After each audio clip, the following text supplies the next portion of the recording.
Je suis Anastasia Ekar et j'enseigne depuis un peu plus de 10 ans le russe au lycée François Ier du Havre. Le Havre, c'est la commune la plus peuplée de la Normandie, avec ses 170 000 habitants, mais notre lycée est le seul à proposer l'enseignement du russe. Donc, en quelque sorte, c'est la seule petite fenêtre ouverte sur la Russie pour les jeunes havrais. Et bien entendu, il me tient à cœur que cette fenêtre reste ouverte le plus largement et le plus longtemps possible. Je sais d'expérience que le meilleur moyen de motiver mes élèves à l'apprentissage du russe, c'est de créer les contacts personnels, des projets collaboratifs et des échanges. C'est pourquoi nous avons mis en place un appareillement avec une école de la ville de Tolyatti, OC Shkola. Et en mars 2019, nous avons accueilli au Havre 5 élèves de cette école avec leurs professeurs. Donc les élèves russes ont été accueillis dans les familles françaises et les jeunes des deux pays ont été ravis de ce premier contact. C'est pourquoi en mars 2020, nous nous apprêtions nous-mêmes à partir à Tolyatti quand la pandémie est arrivée. Ну, как говорят по-русски, человек предполагает, а ковид располагает.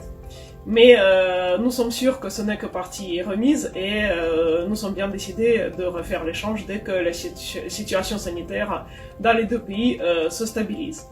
En attendant, nous sommes très contents de participer à des projets comme celui qui a été proposé par la Nuit des idées qui permettent de maintenir un lien entre nos deux établissements.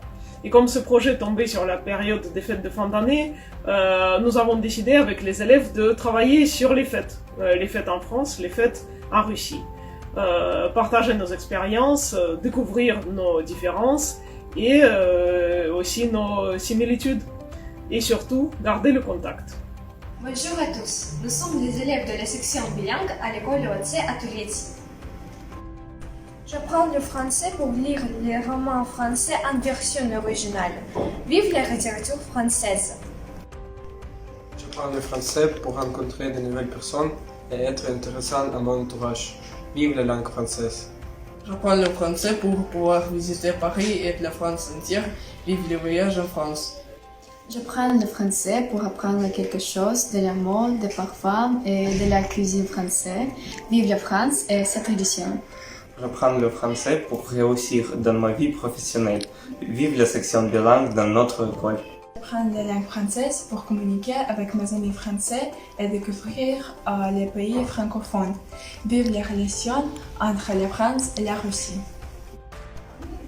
J'apprends le français pour parler une langue très belle et mélodieuse, très fine et précieuse. Vive la beauté du français!